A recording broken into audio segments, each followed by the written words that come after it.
Hello everybody, how's it going? So welcome to our review of One Piece chapter 1076.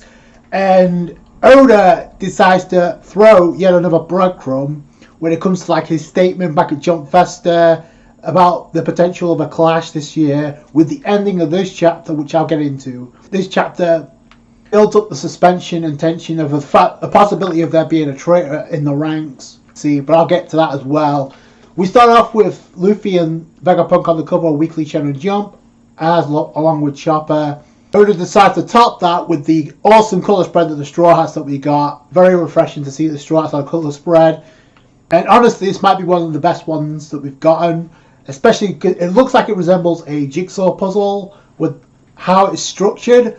But each of the Straw Hats, by the way, it looks like Jinbei and Frankie from the looks of it are looking real sus, but it is cool. And like I said, it kind of resembles a jigsaw puzzle if you look how it's structured, because we got different sections of the colour spread, and you got Luffy at the top looking cut out, so that's what it reminds me of. You got Luffy and Robin on one section, and you got Zoro, Brook, Sanji and Usopp in one section, in the middle section I guess, and in the end you got Nami holding Chopper along with Jinbei and Frankie looking like tall pervs. Totally not looking like Nami at all. Looking mad sus right now, although I can't say I blame him with the Nami looking like that. But yeah, it just comes off as a jigsaw puzzle, which if that's the case, then it's kind of like a accurate description of what's going on with the Straw Hats in Egghead Island. Not only that, with the arc as a whole of how everything feels like a jigsaw puzzle piece putting together chapter by chapter by chapter, and not just in Egghead Island but also outside of Egghead Island, which I'll get into also. And like I said, it kind of depicts of what's going on with the Straw Hats right now when you consider that they're each in different groups but they're pretty much separated again. Got kind of like a hint of another group of the Straw Hats being confronted by Seraphim, although it's kind of off screen, but it was kind of there. It looks that's to be the case, but I'll get into that. So it starts off with Luffy and Zoro being offered to have Lucci and Kaku team up with them to try and take down the Zephyrims. And what would their response be? So Kaku is kind of like, okay, we'll put the restraints back on once it's all said and done, so without a fight. Luffy being totally casual about this, saying, oh, okay, cool. And Zoro's like, no, you idiot. He's obviously lying. It gets cut short. No pun intended, because Mihawk attacks, and then Zoro and Luffy are forced to actually get Lucci and Kaku out of there. So that follows in line where the Zephyrim are also targeting CP0 as well as the Straw Hats and Vegapunk and the Vegapunk 6.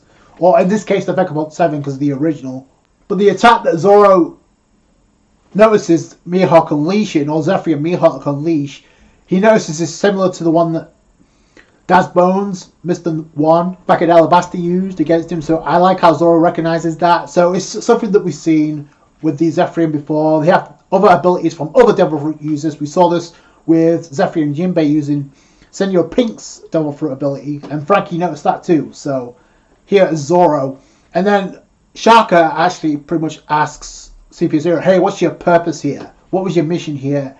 And Lucci just being casual, eliminating all 7 Vegapunks, and Kaku's like, just don't blurt that out. If you look at the interactions here, Lucci gives off these Luffy vibes where the way he responds is exactly what Luffy responds like, only he's not as comical as Luffy. He's a lot more serious, but it just gives me that vibe, so I'm guessing that's the intention here. Especially when Shaka says, hey, you're going to take it out on Stussy once it's all said and done because she betrayed you, and Lucci's like, yeah, of course, because we won't show any mercy.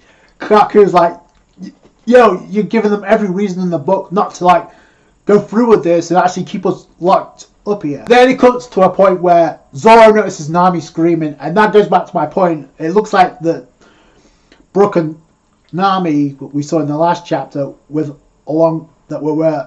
Edison. I'm guessing they were confronted by another of the Zephyrim, because as it's been pointed out, there's 4 of them, and we only seen 3 so far. So that would make sense if it is Nami running into a Zephyrim alongside Brook. So this kind of pushes Zoro, hey, things must be getting wild here. So how are we meant to protect everyone? Then Luffy's like, yo, Shaka, give me the keys. he's going to unlock. He's going to get rid of the Seastone Cuss of the CP0 so they can actually team up. And then Luffy has some badass dialogue. It's super casual, but it's like when those 4 guys are out of the way and you realise you can't beat me, you won't be a sore loser and go after my friends with Vegapunks, right? And that's not going to happen. Even Zoro's like, yo, they're not going to fall for a taunt like that. But then Lucci responds in a typical way that Luffy would when he would get pissed off. But look at Luffy, he's super casual here. Lucci's like, yeah, hell no. Like, you're the top priority here. The first chance I get, I'm going after you. Your friends won't get off scot-free either. And Luffy's not giving a response because Seraphim Kuma uses Urusa Shock to like blow up the area. And the cuffs come off. So that's the team up. There's the start of the team up between Kaku and Lucci teaming up with Zoro and Luffy. It blows up even more of the lab that was already partially destroyed. So the shock wave causes more destruction. Luffy goes into Gear 4 and Lucci goes into his zone form. Noticing he doesn't go into his hybrid form yet. But I like this moment for a reason.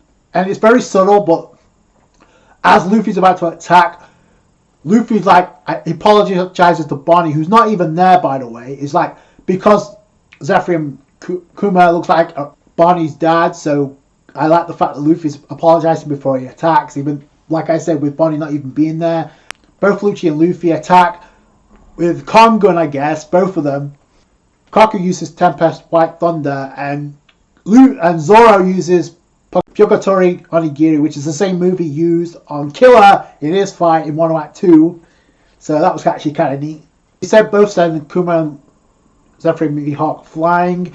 Noticing he cuts away, so we don't know if that fight's continuing, but that's where it leaves off. And then it goes into another intriguing part of the chapter, where it builds up intrigue because we see 3 groups of Cyclopole, and it's actually cool that Oda kind of tied up this loose end here, because when Lucci was in communication with the Shock when they first arrived, he was talking about 3 groups of Cyclopole investigating, going missing. So this is good that Oda cleared this up. Now we don't know where that is, but they were talking to Vegapunk. They was like, oh, we thought you were behind this. And we see him as Vegapunk in silhouette, but then we find out he's been chained up, he's been shackled up. So he's obviously been captured too, but he's not inside the containment area where the Cyclopole agents are. And this goes back to what I said in the last review, where I said that it couldn't be the actual Vegapunk giving the Seraphim the commands, because why would he do that after already asking Luffy? He wants to be taken away from Egghead Island. So, and also if you notice that Dr. Vegapunk looks like he's been attacked as well because he's bleeding, which I also mentioned in the last review. I thought it's very interesting that we haven't seen Vegapunk since before Bonnie was checking out Kuma's memories, after she was spat out of the memory bubble paw of Kuma. We didn't see Vegapunk at all anywhere in that area. So obviously he was attacked within that time frame, and we haven't seen him until now. My other question is what happened with Bonnie, but I'm not too worried about that, because if Vegapunk was attacked and taken at the same time, was Bonnie attacked as well, or did nobody notice Bonnie was there because she was also in the memory of Kuma at that point in time? When Vegapunk's addressing the Cypherpole agents, he's like, oh, I'm sorry, I had no idea you guys were held here. This was going right underneath my nose, which tells you everything you need to know. This is an inside job, a traitor in the ranks, because if Vegapunk didn't do it, then who else did?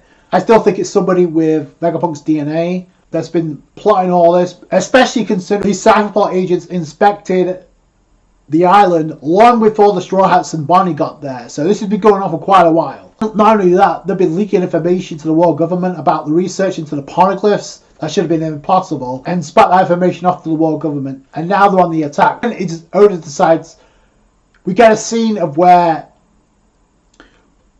we have a member of the Navy being addressed, like, we have 100 ships en route for Egghead Island.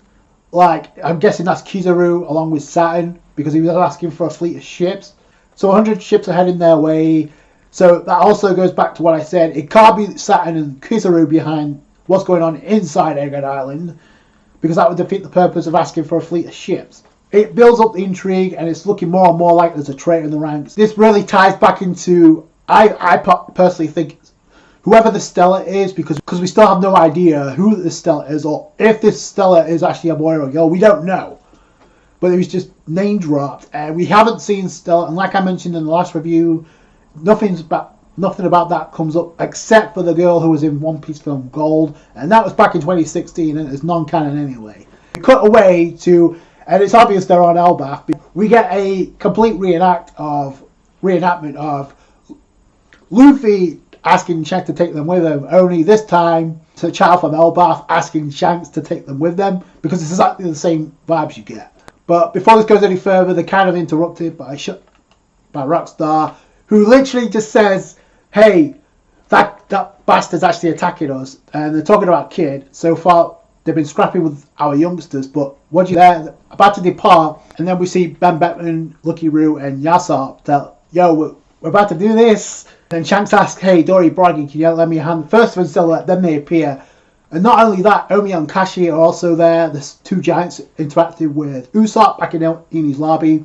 They're there to back up Shanks here, so that was kind of cool. And I guess it makes sense that Dory and Braggy showing up, because Elbaf was teased with these two right back in Little Garden. So it's been a long time coming, and it's pretty much confirmed this island, actually Elbaf, is the home of the prideful warriors around. Then Rockstar's told, hey, could you check some things out for me? And he's going to give a message to Kid, like a warning. Either hand over his poneglyph rubbings and scram, or he can risk fighting me. So Kid and Shanks are about to interact and possibly collide in Elbaf. And then it cuts to Kid on his ship. It looks like Kid's been taking out only some underling pirates under command of Shanks. They're allies of Shanks, not really the part of the crew. And they all kind of been hyped up like as big shots, and they sworn all to the Emperor. So Kid's holding his arm, and the last time we heard about anything about Shanks and Kid, we heard that Shanks was responsible for Kid losing his arm. That's what we heard. Now we got some information here from Killer. It's like they took your arm before we had a glimpse of Red Hair himself. So implying that Shanks and Kid didn't actually fight, but the fight was pretty much over before he appeared, and Kid lost an arm without Shanks involved, which does not go well for Kid if he's picking a fight with Shanks right now. It's been described as they won't settle for an arm this time. They'll take your life instead. So it's an epic battle. Shanks about to walk out, make his move, but Kid has an epic response too. He says, only if I lose. So he's like confident he can go up against Shanks. I'm not going to underestimate him, but that's how the chapter ends. Possibility of a Shanks and Kid fight on Elbaf. Now, this is what I talked about at the beginning when I said Oda threw us a breadcrumb. Okay? Because let's set the table here. Because back at Jump Festa, Oda gave a statement saying in 2023, this year, we would be getting a fight between two characters, a massive clash, and he pretty much teased the idea, oh, no way, this character going up against this character, I hope nobody dies. And at the end of this chapter, it's pretty much teased that if Kid goes up against Shanks again, he's not going to just lose an arm, he's going to end up losing his life. So that's what I mean by a breadcrumb, because back after that statement, everybody was jumping on the Shanks versus Teach bandwagon, said, oh, that's good, that's what it's going to be. I said, hold your horses, that's not 100% what that was referring to. And then back in the very first chapter of the year, which by the way, I mentioned this, 1071, the very first chapter of the year, Oda kicked open the door with many possibilities. I said in that review, it's possible that because in that same chapter that we saw Kid arrive on Elbaf, I said it's possible that Shanks could already be there waiting. The only clash that will make sense is for Shanks to go up against Kid. And lo and behold, now we got this breadcrumb, and it looks like we got Shanks versus Kid. Now, this fight I don't think is what Oda was referring to, because it's for the same reason I don't think it's going to be Shanks versus Teach. It's because I can't see either of them dying. Shanks isn't dying until the final arc, and Kid isn't dying at all because we haven't got his backstory yet. And even then, it's kind of like iffy. Like I don't see that happening. So it's going to be interesting to see where that goes. But I'm surprised that Oda, once again, this felt completely random, that Oda decided to tease this now. In the very same chapter, we also had Garp setting sail, possibly to get back Kobe, who was right now with Marshall D. Teach. So that could be implying that Teach and Garp are going to collide this year as well. So, but this doesn't really answer the question of who's going up against who here. It's just, like I said, another breadcrumb that Oda threw, especially with the dialogue that Kid gave. If Shanks, what was Shanks doing on Elbaf in the first place? That's number one. It kind of looks like that Elbaf is under the jurisdiction of Shanks. That's part of his territory. That's what I get. That's the vibe I get. Because other than that, what other reason does he have to be there? Now, the other interesting thing to note here is like Shanks gave the ultimatum, hey, tell Kid, either hand over the copies of the Raponeglyph, I'm guessing that he got from Wano, or he could risk fighting me. And if it seems familiar, it's because Teach asked Law the very same thing before they clashed. I want the copies of the Raponeglyph you got from Wano. So it could be something similar to where we get Shanks and Kid, and the same thing with Law and Teach that happened. We don't know if that fight's still taking place, by the way, because we haven't got next to nothing of any information about that.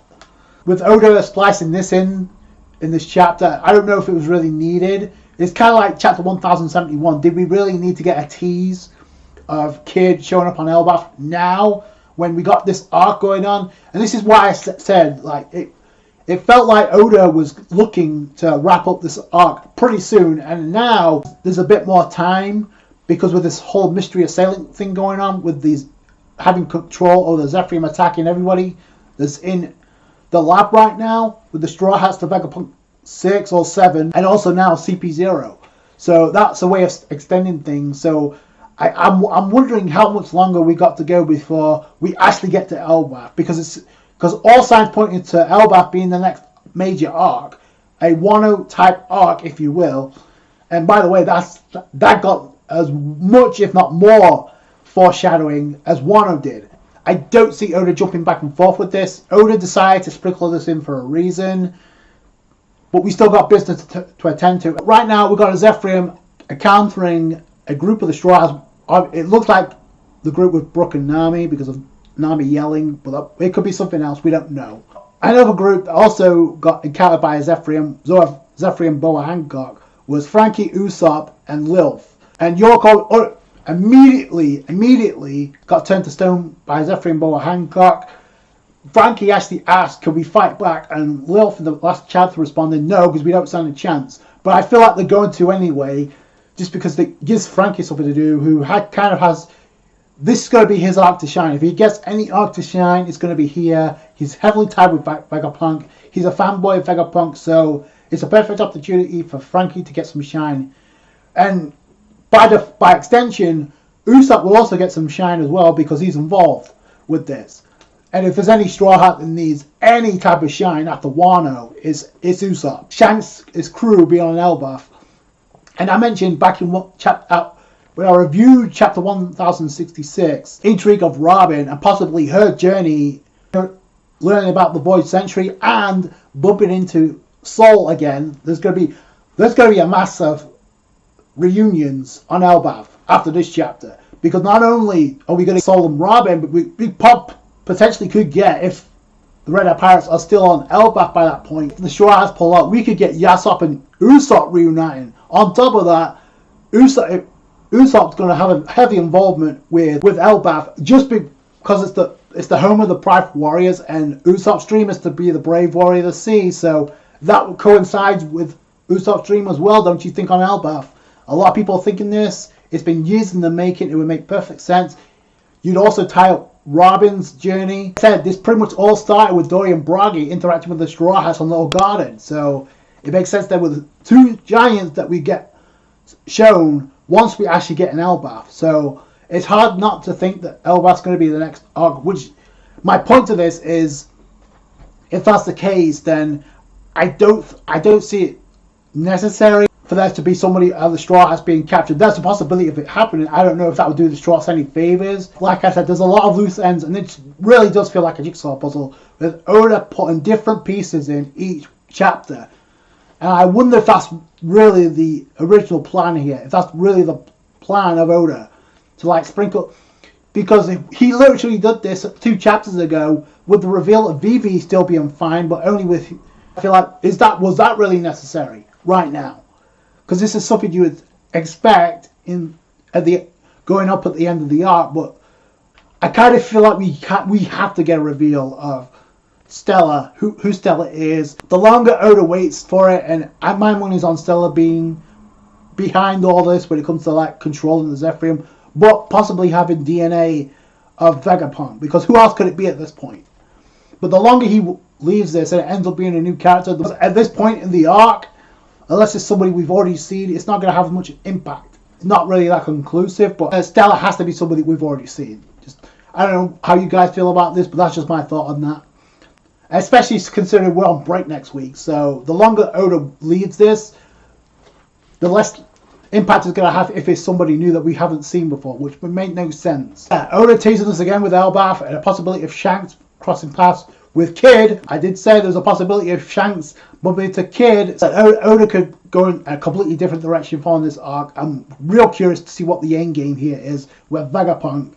Interestingly enough, we haven't seen, this is the second chapter in a row, we haven't seen Barney, which I feel like, I don't think Barney was attacked. Has her own thing going on right now with finding out about her father's memories so she can come to a conclusion and make a decision what she does here. Obviously going up against the world government. Like I said, I did like that tidbit when Luffy and Lucci are about to attack Pacifista Kuma or the Seraphim Kuma. Luffy did apologize to Barney, even though she wasn't there, so I thought that was actually really cool on Luffy's behalf. It's hard not to think about Luffy and Juri Barney not joining forces and being allies after this arc, because all signs point towards it. Now Oda could do something crazy, but I don't see why. So this ending of the chapter with Shanks on Elbaf and Kid possibly clashing with Shanks definitely felt random, much like the whole Vivi reveal. I thought that felt random, out of place. Was it needed? Probably not, but we got this, so...